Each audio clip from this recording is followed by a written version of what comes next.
नमस्कार, बिहार तक देख रहे हैं आप और आपके साथ मैं हूं आशीष अभिनव। लोकसभा चुनाव को लेकर लोगों की दिलचस्पी अभी से बढ़ गई है। हम आपको इस खास खबर में बताएंगे कि एक लोकसभा क्षेत्र की पृष्ठभूमि, वहां के राजनीतिक समीकरण, विधानसभा की स्थिति, सांसद महोदय के कामकाज भी और इलाके से जुड़ी बेहद खास जानकारी। तो इस कड़ी में आज बात दरभंगा लोकसभा सीट की। मैथिली भाषा की मधुर बोली के साथ साथ माछ, पान और मखान दरभंगा जिले की पहचान है। दरभंगा को कभी तालाबों का शहर कहा जाता था। राजे राजवाड़े वाले दरभंगा की शान और पहचान देश भर में न सिर्फ आजादी से पहले थी, बल्कि आज भी दरभंगा जिला के साथ कमिश्नरी होने के कारण भी अघोषित मिथिला राज्य की राजधानी के रूप में ये जानी जाती है। दरभंगा एकमात्र ऐसा जिला है जहां दो यूनिवर्सिटी एक ही कैंपस में है। दरभंगा हवाई अड्डा शुरू होने के बाद तो दरभंगा की पहचान अब अंतर्राष्ट्रीय स्तर पर भी होने लगी है।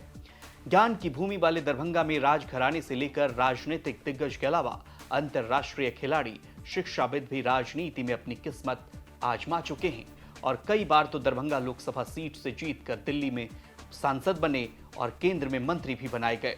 दरभंगा वैसे बाढ़ प्रभावित इलाका रहा है। जल जमाव यहाँ की एक बड़ी समस्या रही है। नेपाल का पानी दरभंगा सहित लगभग पूरे मिथिलांचल में बाढ़ की बड़ी तबाही लाता रहा है। यहाँ की आधी आबादी कृषि पर निर्भर है। कभी चीनी मिल, कभी अशोक पेपर मिल जैसे उद्योग यहाँ चलते थे, लेकिन समय के साथ साथ सभी उद्योग बंद होने से किसान के अलावा मजदूर को भी इससे बड़ा नुकसान हुआ है। वहीं चिकित्सा के क्षेत्र में दरभंगा डीएमसीएच अस्पताल का अब भी बड़ा नाम है, लेकिन अस्पताल में अच्छी व्यवस्था नहीं होने के कारण समय समय पर सरकार की फजीहत भी होती रहती है।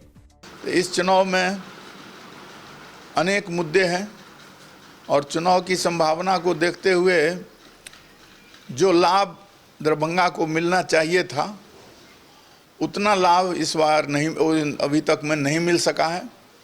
जैसे एम्स ही है जो आज 3 साल से एम्स पर विभिन्न तरह के बयान आते रहते हैं और अब लगता है कि इस तरह से वह विवादास्पद मामला हो गया है कि आया हुआ एम्स लगता है कि नहीं आ पाएगा, और अगर आएगा भी तो कब आएगा ये कोई नहीं कह सकता है।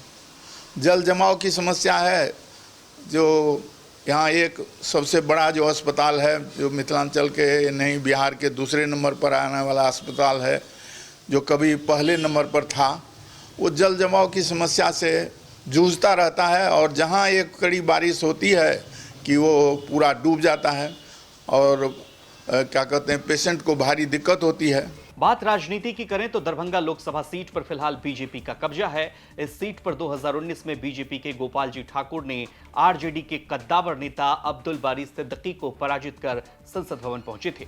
इससे पहले वर्ष 2014 में भी दरभंगा लोकसभा सीट पर बीजेपी का ही कब्जा था।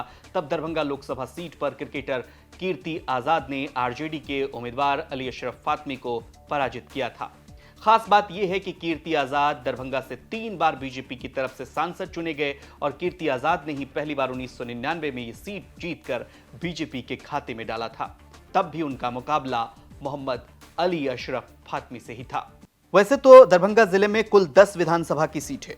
हालांकि दरभंगा लोकसभा में मात्र 6 विधानसभा सीट हैं, जिनमें दरभंगा शहर, दरभंगा ग्रामीण, बहादुरपुर, बेनीपुर, अलीपुर के अलावा गौड़ा बौरम विधानसभा की सीटें हैं। दरभंगा शहर सीट पर फिलहाल बीजेपी का कब्जा है और यहां के विधायक संजय सराबगी हैं, जिन्होंने अपने निकटतम प्रतिद्वंदी आरजेडी के अमरनाथ गामी को पराजित किया था। वहीं दरभंगा ग्रामीण सीट पर आरजेडी का कब्जा है। यहां के विधायक ललित यादव हैं। आरजेडी के विधायक ललित यादव ने अपने निकटतम प्रतिद्वंदी जेडीयू के डॉक्टर फराज फातमी को पराजित किया था। दरभंगा विधानसभा की बहादुरपुर सीट की बात करें तो यहां जेडीयू का कब्जा है और यहां के विधायक मदन सहनी हैं, जो वर्तमान में बिहार सरकार के समाज कल्याण मंत्री हैं। यहां जेडीयू के मदन सहनी ने अपने निकटतम प्रतिद्वंदी आरजेडी के आर.के. चौधरी को पराजित किया था। दरभंगा विधानसभा की बेनीपुर सीट की बात करें तो यहां जेडीयू का कब्जा है और बेनीपुर सीट से विनय कुमार चौधरी विधायक हैं। जेडीयू के विधायक विनय कुमार चौधरी ने अपने निकटतम प्रतिद्वंदी कांग्रेस के मिथिलेश चौधरी को पराजित किया था। दरभंगा विधानसभा की अलीनगर सीट पर वीआईपी ने जीत दर्ज की थी। यहां के विधायक मिश्री लाल यादव हैं। मिश्री लाल यादव अपने निकटतम प्रतिद्वंदी आरजेडी के विनोद मिश्र को उन्होंने पराजित किया था। मिश्री लाल यादव फिलहाल बीजेपी में चले गए हैं।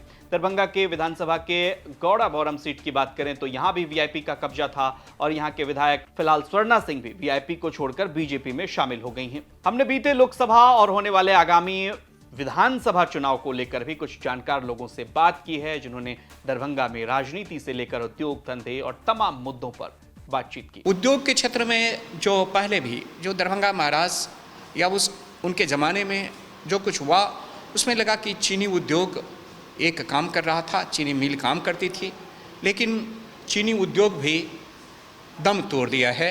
अभी उद्योग के नाम पर हम सभी मिथिलांचलवासी और बिहार के लोग, हमारे पास शून्य है, कोई उद्योग नहीं है। तीसरी बात, जो सर्विस सेक्टर है, तो सर्विस सेक्टर में, सेवा के क्षेत्र में जो कुछ भी ग्लोबलाइजेशन का एक दौर चला, जो 90 ये हुआ कि जो मोदी